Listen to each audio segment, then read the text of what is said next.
And oh, we're actually starting. Alright, here we go.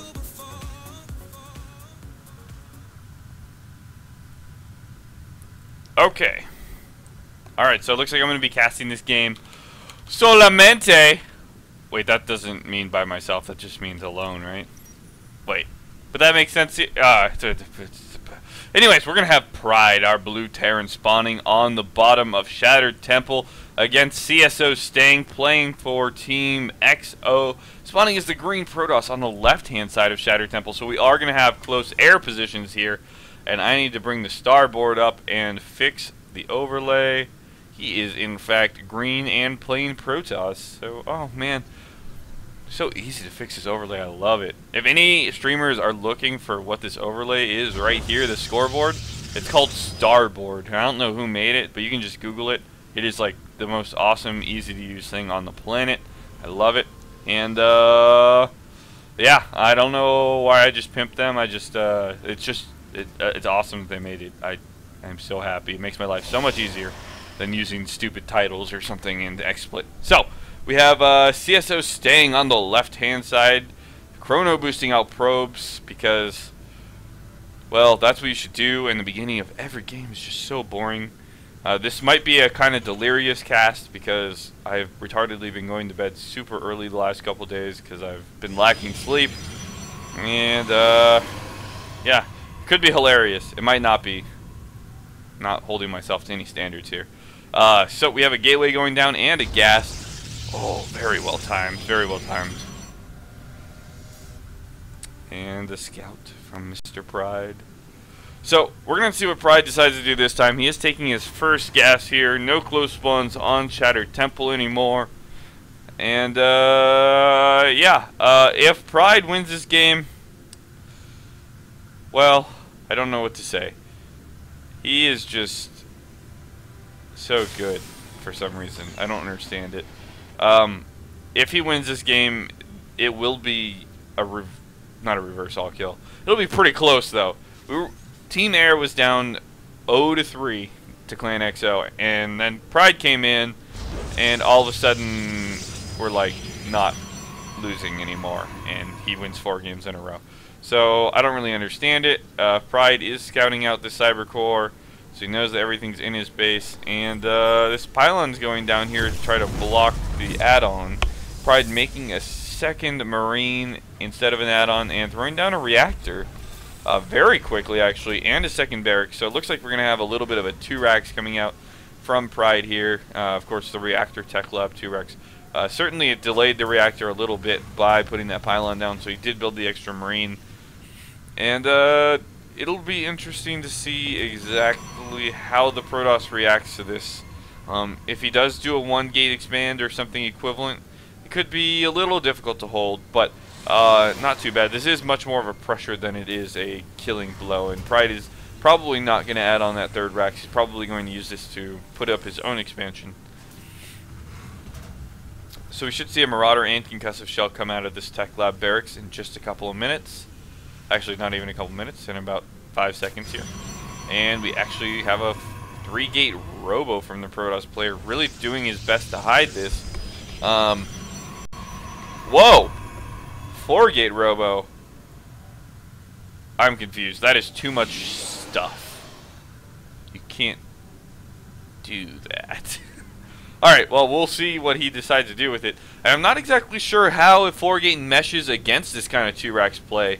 I'm thinking that Pride is actually going to have to end up playing defensively here, I think, in order to defend this, like, with a bunker or something. But again, we'll see. Pride is currently up 35-28 in supply. We're getting a War Prism out, actually, so it looks like it's going to be a War Prism attack, 4-gate in the back of Stang space. And we're going to get a pause here.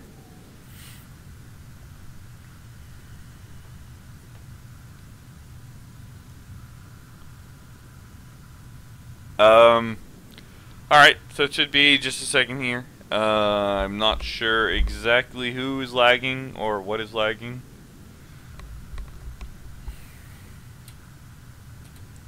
Looks like they're going to resume and see how it goes. Omni's going to leave to try to alleviate this. And, yeah, this would be unfortunate if we have to restart this game, because this is a very interesting strategy we're seeing here out of Stang.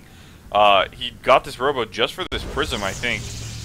Oh, Twilight Council now, too. I'm not really sure. But this could be really powerful if Pride decides to move out on the map. He does have a bunker going up at the front, but, I mean, if there aren't a lot of units for staying here at the beginning, then I'm not sure exactly what's going to happen. Pride moving all of his units over to the left side of the map, kind of looking for a pylon or something, I'm not really sure. And it looks like this Warp Prism is actually going to come out the back at his mineral line. And Pride reacting immediately, pulling all of his SCVs very quickly. And should be moving them back right now as fast as possible. There is no attack coming in at the front or anything, though. Pride is throwing down that command center. And, yeah, this is just, again, a weird game at this point.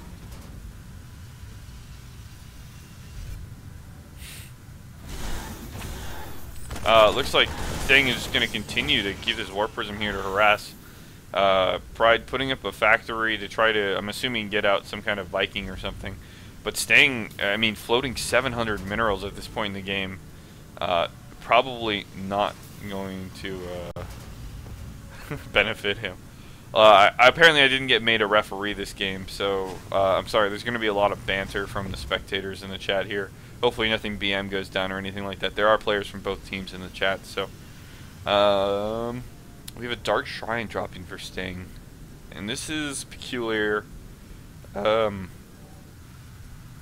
Again, it all seems a little odd for an ace match to do something so cheesy. I guess after 4 macro games, Pride has shown that he can, you know, really hold his own in this kind of system or whatever. But I don't know. This is just a really weird build. I don't know that this would work most of the time on the ladder against a build that you go gas first and get a lot of bio out to start with a little bit of techie bio. So, Pride is choosing to move out on the map, and I'm not sure I like this decision too much. There are 4 Zealots in that Warp Prism, and it's coming back in right now. It's going to go ahead and start warping in DTs. 1 DTs and 3 Zealots here. And this could clean up a lot of stuff in the main here. DT is going to one-shot all of those Marines for the most part. Well, they do have combat shield now, so not quite. Pride choosing to move to his natural to start mining. No scans ready. And an engineering bay is just now starting, moving his whole army back to try to take care of this as quickly as possible. And look at all these units Stang is warping in back here. This I don't like. I'll explain that in a minute. Pride doing a great job locking that DT into his base so that it can't chase his probes around. He is going to end up killing the DT here. And the problem I have with this is if Stang chooses to retreat or something, he is going to get charged. That's actually going to help a lot. I actually didn't notice that before. But he can't just pick up and go into the Warp Prism and go home. He's just going to, like, die, you know? But Pride getting an excellent engagement here, really using the chokes to his advantage. Gets his missile turret up, is repairing the missile turret, cleans up that whole army. Oh, it looks so easy. Yeah, he did such a great job engaging in this choke point, really making sure that there was no surface area for the Zealots to do anything, really. And, wow, this is an awkward DT. Just kind of attacking the supply depot. Alright. Currently supplies are 70 to 54, and again, Stang just floating so much money at this point. It's really weird. No expansion going down yet either, so I'm guessing he's just gonna continue to warp in DTs and try to all in as best he can. This is indeed all in, making no doubt about it. There's not much macro going on. Oh, whoa! Wow! Wow! Alright. I may or may not have missed this a tiny bit. For a little while. Oh, goodness. Alright. So, Pride right now moving out with a ton of his units. I'm surprised he's not leaving a couple of attacking units at home. He is rallying them into his main so that he can stop more units with his reinforcements. But this is a pretty scary army, actually. I mean, Sting has 5 Zealots and a Stalker. I don't know about you guys. I don't think 5 Zealots and a Stalker is going to hold against this army and 2 medevacs. He does have a pretty good economy now, but again, he's got 700 minerals. If he had used all those minerals before on getting this expansion up earlier, or I don't know. You know, he could have done anything with it, and it definitely could have changed the face of this game. But right now, staying not with a lot of units, probably should be chrono boosting out all of his warp gates at this point.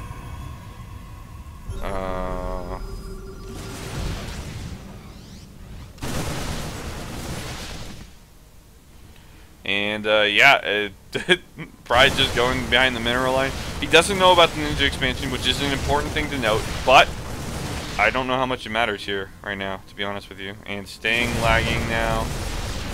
This is just getting really odd, actually. Alright, so we do have, what the yeah. Definitely a weird game here. Pause somebody, maybe? I don't know. Might be a good decision. Pride again using the minerals to his advantage as best as he can. Doing his best to stay alive in this game while lagging out. And,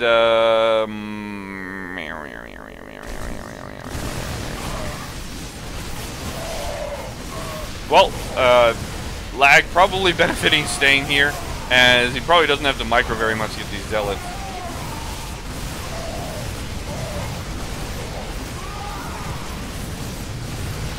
Alright, well, that's the game, I guess. Pride just somehow murdering everyone again, like he does every clan war. And I mean, this is kind of what I was talking about before. You know, Team Air's #1 strategy: put Pride in, man. That guy just kills everybody.